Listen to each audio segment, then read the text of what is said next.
আবারও স্বাগত একুশে বিজনেসের সঙ্গে আছি মহিমা পলে। তীব্র গ্যাস সংকটে বিপর্যস্ত হয়ে পড়েছে জনজীবন। সিএনজি স্টেশন বন্ধ, শিল্প কারখানা অচল এবং বাসা বাড়িতে চুলা নিভে যাওয়ায় চরম ভোগান্তিতে মানুষ। প্রতিনিধি রবিউল ইসলাম ও অপূর্ব রায়ের তথ্য ভিডিওতে ইউসুফ হাসান নাইমের রিপোর্ট।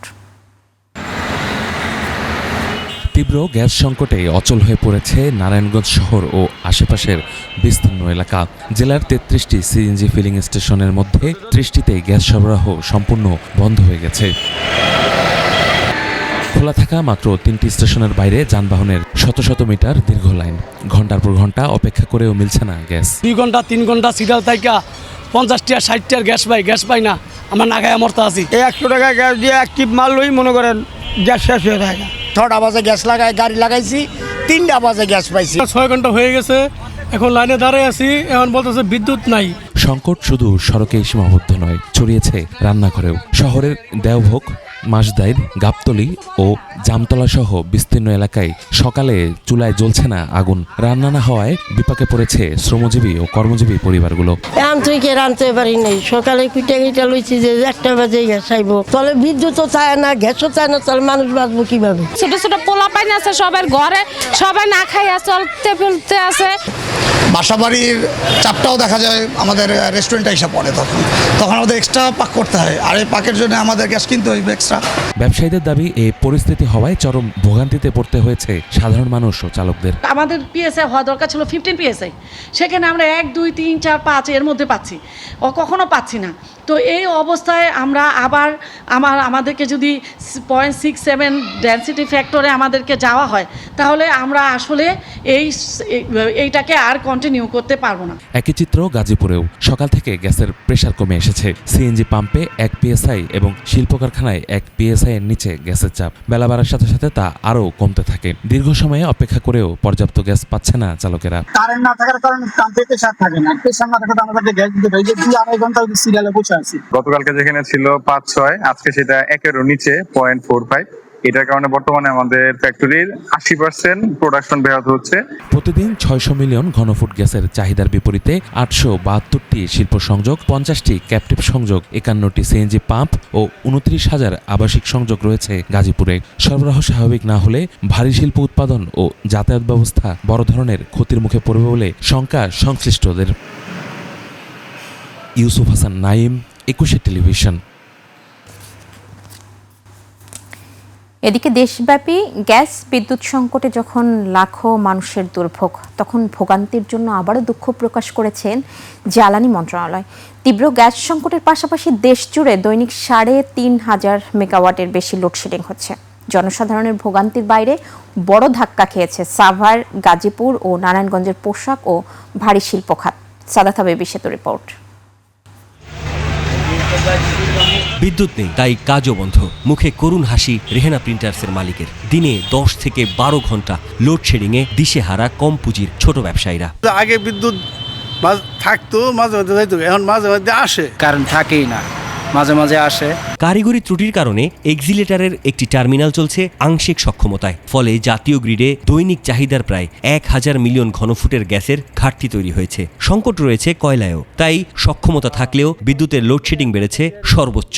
মফস্বল ও গ্রামীণ এলাকায় দৈনিক 12 থেকে 14 ঘন্টার লোডশেডিংয়ে জনজীবন নাকাল। 15 মিনিট 20 মিনিট থেকে আবার চলে যায়, আর আসে 4 ঘন্টা পর। 8বার করে যায়। কাস্টমার থাকে না গরমের জন্য, বেচা কিনে নাই। দিন ও রাতে কারেন্ট থাকে না, মোবাইলে লাইট জ্বালিয়ে পড়াশোনা করতে হয়। দিনে কর্মঘণ্টায় আয় নেই, রাতেও তাই। দেশ জুড়ে মার্কেটগুলো চলছে এমন হালে। তবে সবচেয়ে বড় আশঙ্কা রপ্তানি আয়ের তৈরি পোশাক, বস্ত্র, টেক্সটাইল আর ভারী শিল্পে। একদিকে গ্যাসের চাপ নেই, অন্যদিকে বিদ্যুতের লোডশেডিং।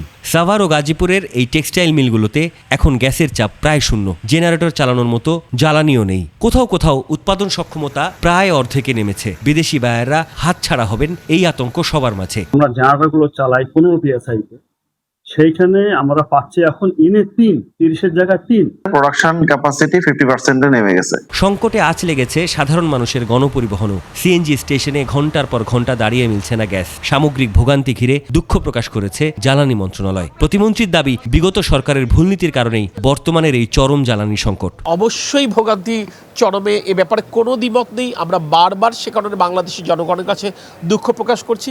মন্ত্রণালয় বলছে, বঙ্গোপসাগর উত্তাল থাকায় একটি ভাসমান এলএনজি টার্মিনালে গ্যাস সরবরাহ করা যাচ্ছে না। দুর্ঘটনার কারণে অন্যটি পুরোপুরি চালু হয়নি। এক্সেলারেট টার্মিনাল আপনারা জানেন পার্শিয়াল ক্যাপাসিটিতে রান করছে। এটা ফুল ক্যাপাসিটিতে যদি রান করতে হয় তাহলে আবার প্রায় 72 ঘন্টার জন্য এক্সেলারেট টার্মিনালকে বন্ধ করা লাগবে। It's the biggest challenge. এই কাজটা করলে সবচাইতে কম জনদুর্ভোগ হতে পারে, সেই ব্যাপারটা একটা সিদ্ধান্ত নেবার প্রশ্ন। আমরা ব্যবসায়ীদের সাথে কথা বলছি।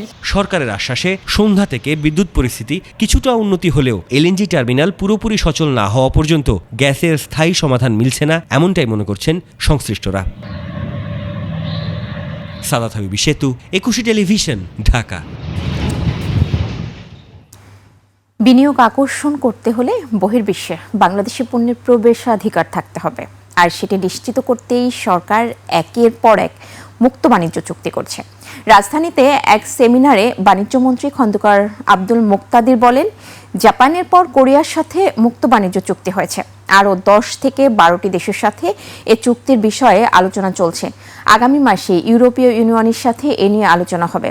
এসব চুক্তি সই হলে বিদেশি বিনিয়োগকারীরা আগ্রহী হবে।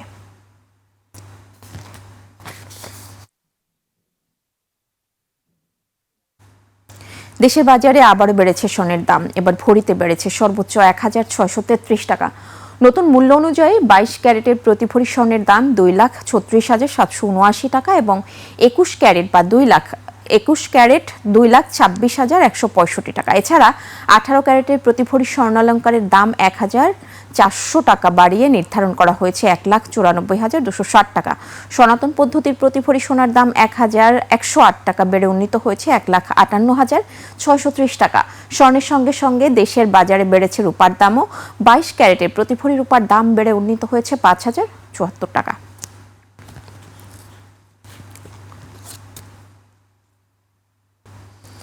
এবার এশিয়ার প্রধান শেয়ার বাজারের খবর।